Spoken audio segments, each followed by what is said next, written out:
Assalamualaikum warahmatullahi wabarakatuh. Sebelumnya, perkenalkan nama saya Suci Anjarwati, NPM 20010081011 dari Prodi Tadis Biologi Institut Agama Islam Negeri Metro. Pada video kali ini, saya akan menjelaskan mengenai uji Main with You menggunakan aplikasi SPSS. Nah, di sini saya sudah mempunyai data, yaitu suatu penelitian eksperimen ingin mengetahui perbedaan hasil belajar biologi antara siswa yang diberikan perlakuan model Think Fair Share atau TPS dan siswa yang menggunakan model Jigsaw. Nah, di sini sudah ada responden, ada model pembelajaran TPS, dan juga ada model pembelajaran dengan menggunakan Jigsaw. Langsung saja saya mulai, yaitu pertama kita buka aplikasi SPSS. Nah, selanjutnya kita ke menu Variable View.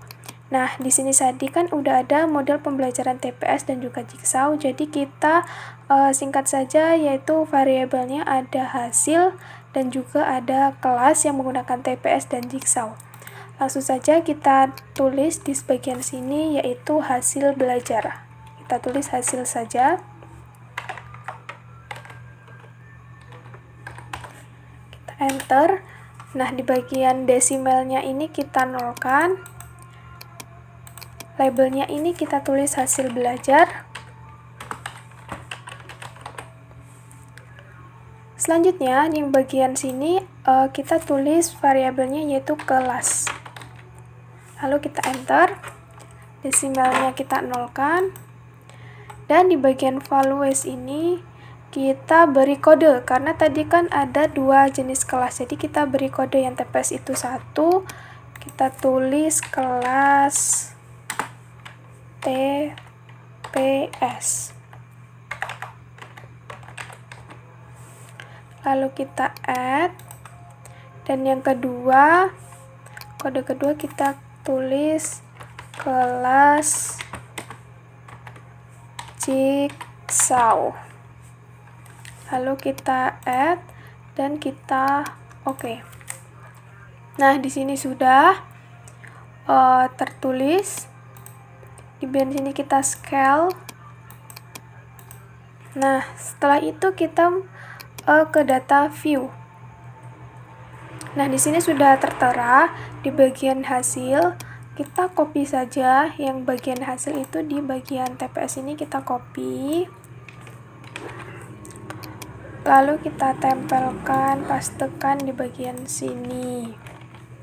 Nah, sudah. Nah, tadi kan di bagian TPS ini kita kasih kode 1. Jadi di bagian kelas ini kita tulis kodenya 1. Kita ketik secara manual.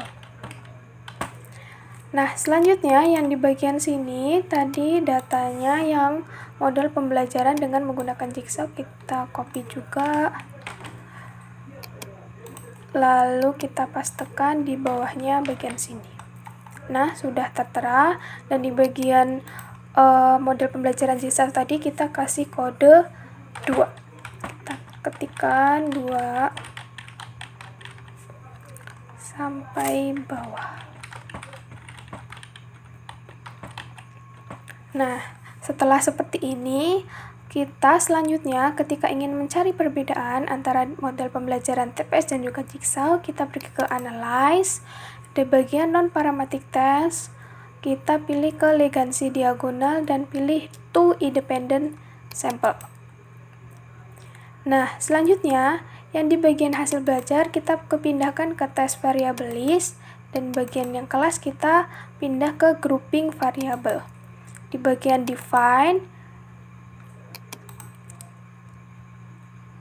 sebentar. Di bagian define tadi yang TPS kita kode 1 dan yang Jigsaw kita kode 2, lalu continue, dan tes type-nya kita kan mau uji Main with You. Jadi kita checklist yang Main with You, lalu kita ke oke. Kita tunggu sebentar. Nah, berikut ini adalah hasil dari uji Main with You, yang mana di bagian ranks ini merupakan deskripsi data dari kelas TPS dan juga kelas Jigsaw. Nah, untuk perbedaannya ini berada di sebelah sini nih, di bagian asim P6, yang mana Ketika hasil lebih kecil dari 0,05 artinya ada perbedaan. Ketika lebih besar dari 0,05 maka tidak terdapat perbedaan.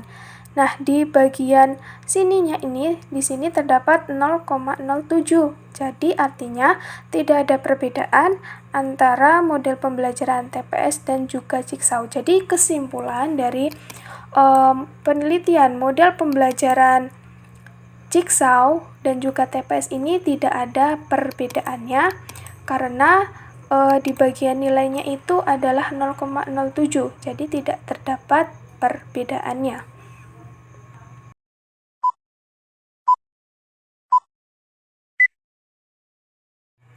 Oke, selanjutnya setelah kita tadi telah menguji MainWithYou menggunakan aplikasi SPSS, sekarang kita akan menguji validitas dan reliabilitas menggunakan aplikasi SPSS juga. Nah, di sini saya sudah mempunyai data penelitian tentang motivasi belajar biologi siswa SMA sekota Metro. Nah, di sini terdapat 30 responden dan juga terdapat 10 butir. Nah, di sini saya sudah membuatkan di Excel yang sudah tertera totalnya.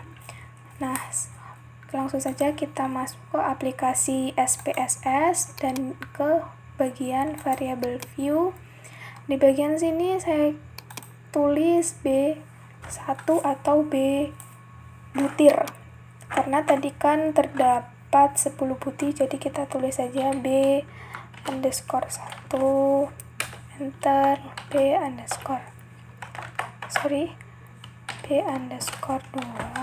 sampai 10.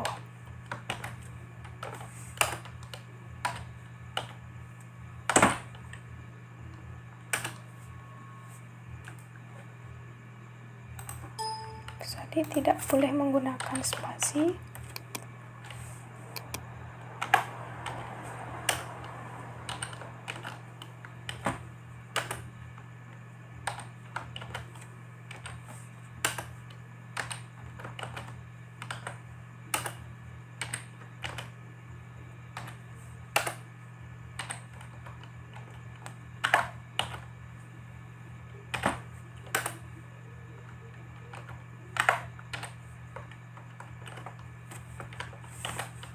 Dan yang terakhir B total. Kita enter. Nah, di bagian sininya kita desimalkan.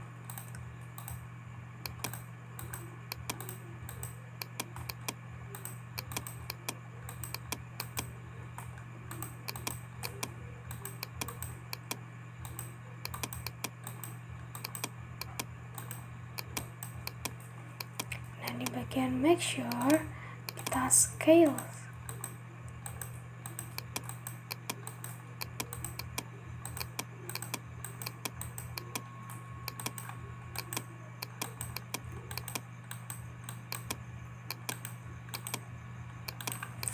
Nah, setelah itu kita ke bagian data view. Nah, sini sudah tertera, langsung kita copy saja datanya sampai bawah, sampai di 30 responden kita copy, lalu kita pastekan di bagian sini. Nah, berikut adalah datanya. Oke, selanjutnya kita akan menguji validitasnya terlebih dahulu. Kita pergi ke analyze. Di bagian correlation di bivariates kita klik. Nah, ini B1 sampai 10-nya kita pindah ke variabel. Ini kita checklist semua, langsung kita ke OK. Nah, ini tadi adalah data variabel yang sudah kita uji validitas, yang mana untuk mengetahui valid atau tidaknya kita bisa menggunakan R-table, yang mana ketika R hitung itu lebih besar daripada R-table maka soal itu dikatakan valid, atau ketika lebih kecil maka tidak dikatakan valid. Nah, di sini kita biasanya menggunakan 5%, yaitu kita lihat saja pada responden ke-30 yaitu 0,361. Kita lihat pada tabel mana yang valid dan tidak valid. Yang mana bisa kita lihat R1 ini tidak valid, R2 valid, R3 valid, B4 itu tidak valid, B5 tidak valid, B6 valid, B7 tidak valid, B8 tidak valid, B9 valid, dan B10 valid. Jadi ada 5 yang valid dan ada 5 juga yang tidak valid. Oke, selanjutnya kita akan menguji reliabilitas data tersebut. Kita pergi ke Analyze. Di bagian Scale, kita pilih Reliability Analyze. Kita klik. Nah, di bagian sini kita pilih yang valid-valid saja. Contohnya tadi ada B2 valid, B3 valid, B6 valid, B9 valid, dan B10 itu valid. Selanjutnya kita pergi ke statistik. Di bagian Scale if in the light, kita checklist dan continue. Langsung kita oke. Nah, di sini kita bisa lihat di bagian reliability statistik itu nilainya 442, yang mana tadi nilai R tabelnya itu tadi 0,361. Jadi ketika R hitungnya itu lebih besar daripada R tabel, maka dikatakan valid. Jadi dari data-data responden ini, penelitian mengenai motivasi belajar biologi siswa SMA sekota Metro itu dikatakan valid. Bisa dilihat dari datanya ini lebih besar daripada R tabelnya, maka data-data 5 data yang valid tadi ini emang benar-benar reliabilities. Jadi dapat disimpulkan bahwasanya data penelitian tentang motivasi belajar biologi siswa SMA sekota Metro itu dikatakan valid. Oke, mungkin itu saja yang dapat saya sampaikan mengenai uji Man-With-You dan juga uji validitas reliabilitas menggunakan aplikasi SPSS. Semoga bermanfaat untuk kita semua. Mohon maaf apabila ada kesalahan. Saya akhiri. Wassalamualaikum warahmatullahi wabarakatuh.